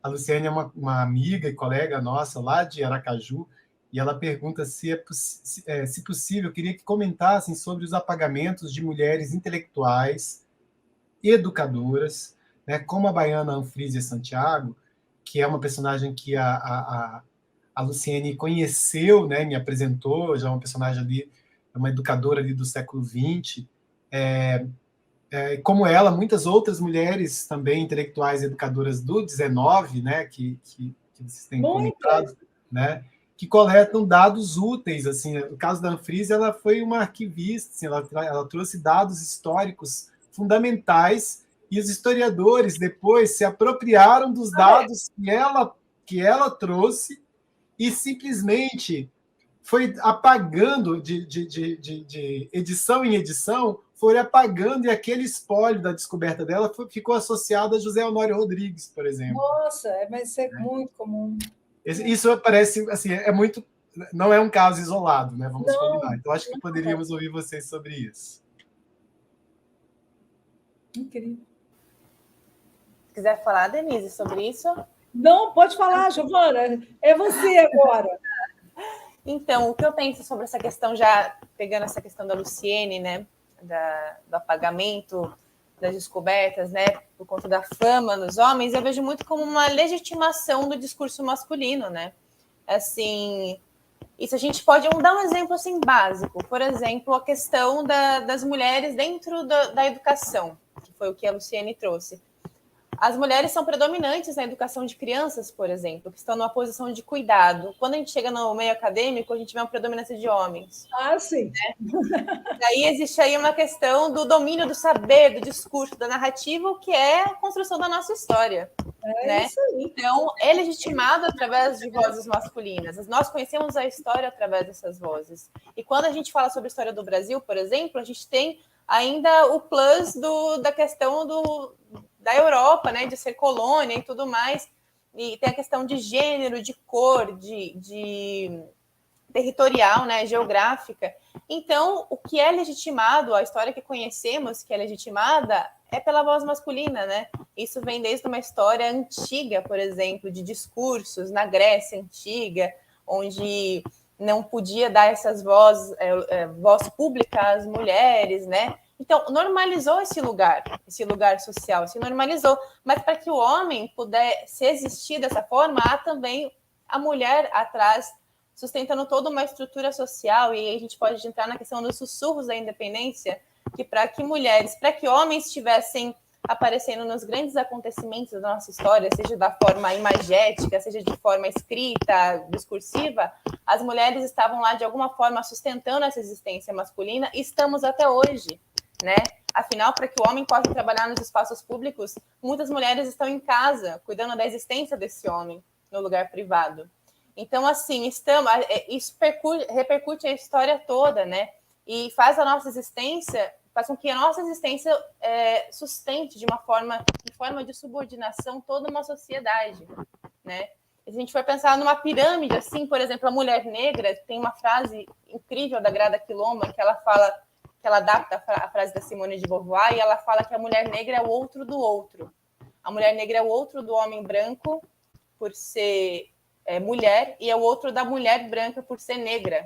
Então, numa pirâmide, ela está na base de sustentação. Então, por isso que a gente fala que quando uma mulher negra ela ascende na sociedade de alguma forma, toda a sociedade avança, né? Porque ela está sustentando. Então, é mais um desses sussurros, né? Que a gente vê, por exemplo, várias mulheres negras na independência que não são nem nomeadas, que a gente conhece através de uma tradição oral, que esse imaginário, né, popular que sustenta a existência dessas mulheres, e ainda bem que sustenta a existência dessas mulheres, né, porque elas importam, e a gente pode entrar na questão de como isso ecoa nos dias atuais, por uma questão de, eu acho que a gente chegou num momento, assim, esses extremos, né, que a história tem de acontecimentos históricos, extremos em vários sentidos, passamos por uma pandemia, uma questão de governo, em que a gente pede essas referências uma hora para sustentar a nossa existência. Eu falo isso também muito como mulher, né? A gente precisa dessa referência histórica para continuar existindo. Então, talvez isso também tenha impulsionado essa busca por essa retomada das mulheres na história no ano, com o bicentenário da independência do Brasil, que já era propício para isso. Por que não também focar na existência dessas mulheres para a gente conseguir continuar também, para ter esse ponto, né, esse norte. E também a questão das redes sociais, eu acho que é essencial nesse sentido, né? A questão de aparecer mais a questão dos movimentos sociais, vinculado também com uma produção acadêmica que ficou reclusa por conta da pandemia e que só pôde existir no ambiente virtual, e eu me coloco dentro disso porque eu terminei o meu mestrado confinada, né?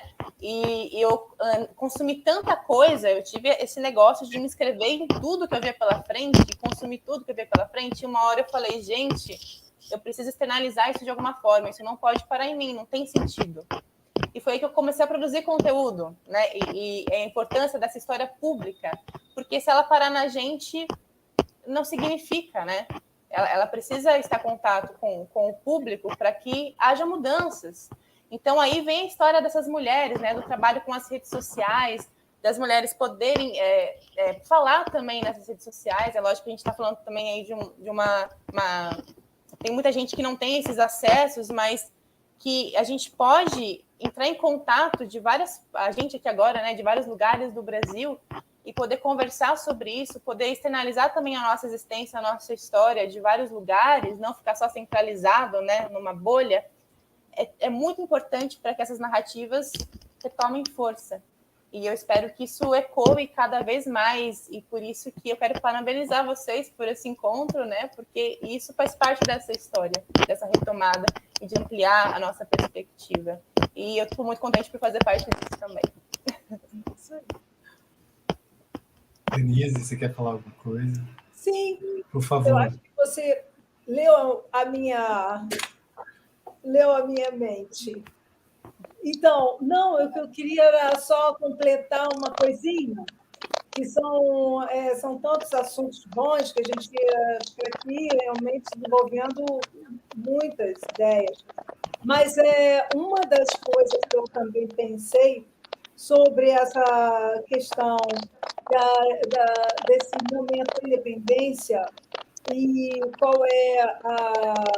o que quer dizer tantos debates e essa ressignificação das mulheres no âmbito da independência, eu penso que isso é realmente fundamental e de grande importância, porque, como bem vocês lembraram, quando nós estávamos nas escolas, e até hoje, nos currículos escolares do ensino fundamental e mesmo do ensino médio, você vai ouvir sobre mulheres estrangeiras ainda.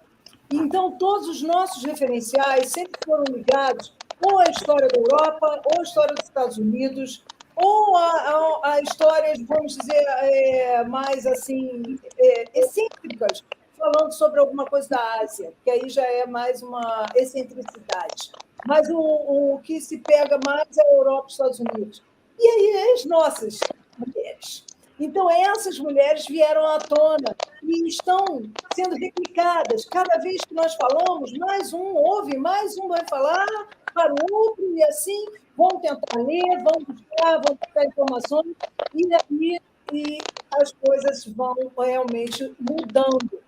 Então, nesse sentido, parabenizo vocês, parabenizo muito o projeto que fala sobre Leopoldina, que é uma grande mulher, pouquíssimo estudada, se bem que grandes historiadoras estão estudando Leopoldina, não no viés só biográfico, mas dessa coisa dos sussurros dela, que são muitos, e a participação dela na independência, que a historiografia teima em apagar. E, enfim, é isso. Eu quero parabenizar e desejar muito sucesso a vocês. Posso fazer um convite rapidamente? Por favor. passar tanto.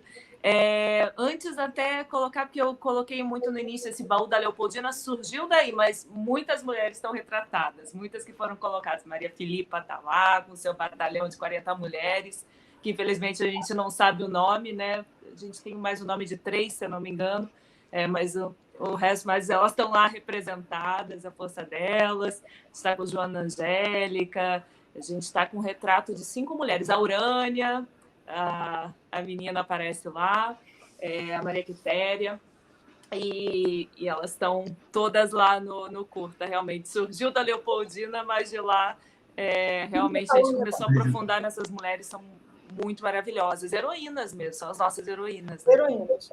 Olha, quem falou pela primeira vez sobre Maria Quitéria foi Maria Graham, tá?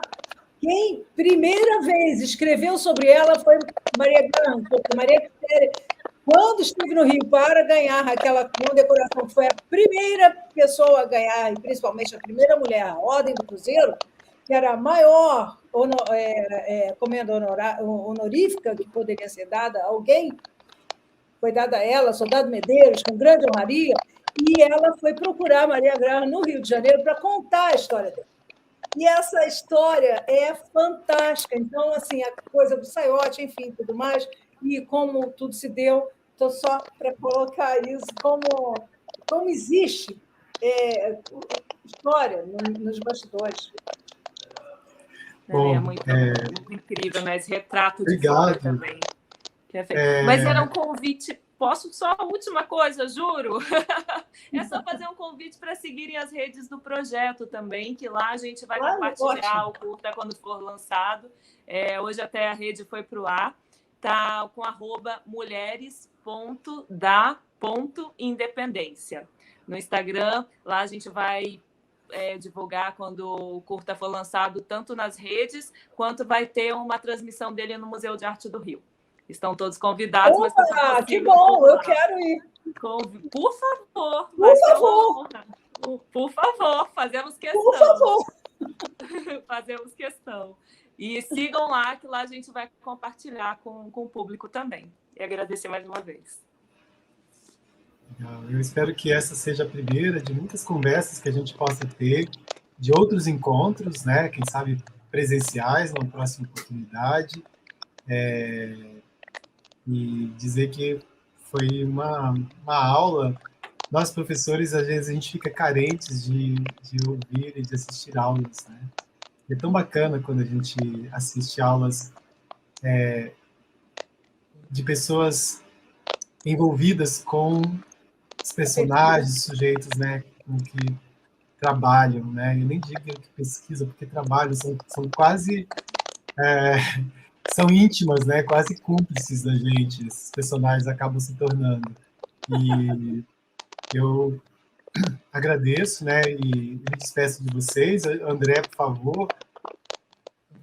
Também agradeço muito, muito, muito. Foi uma noite memorável. Acho que a gente, pelo adiantado da hora, tem que encerrar, mas daria para a gente conversar muito ainda. Eu só queria terminar falando uma coisa, além de agradecer, que eu fiquei muito marcado uma vez por uma fala da Eliane Brum, no momento das eleições lá de 2018, que ela falava assim que a energia, muitas vezes essa energia, digamos assim, existe uma energia que é uma energia de uma construção de ruínas, né?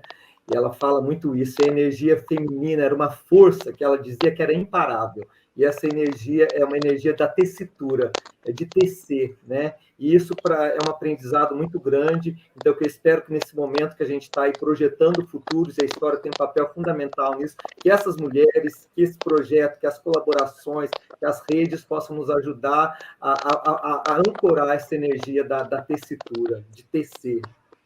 É isso, desde já, muito obrigado a todas, todos e todos que ficaram aqui conosco nessa noite. Bom, a gente não poderia terminar essa live sobre as mulheres, né, com 2 homens falando no final, então eu devolvo aqui, por favor, Denise se despeça, Giovana se despeça, para que a gente possa fazer o encerramento. Olha, me despeço com carinho, com muita gratidão por ter sido convidado, por estar aqui, por conhecer vocês.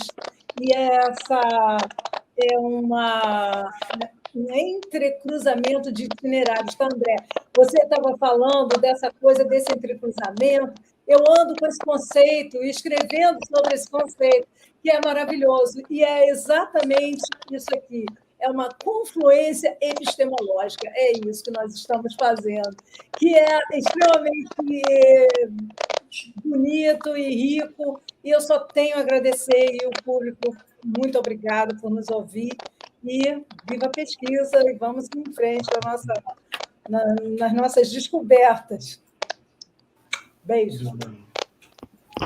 Bom, gente, eu também queria agradecer por esse espaço, por esse convite, né? Como eu disse, pela confiança em poder estar aqui falando com vocês sobre essa temática extremamente importante.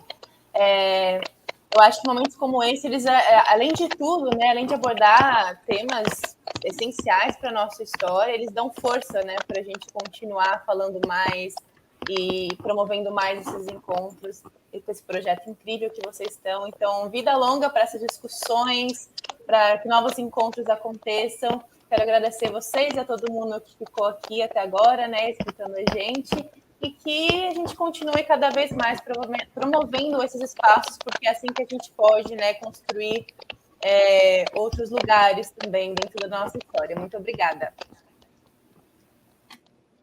Boa noite, então, eu encerro a nossa transmissão. E até a próxima live. Até a próxima.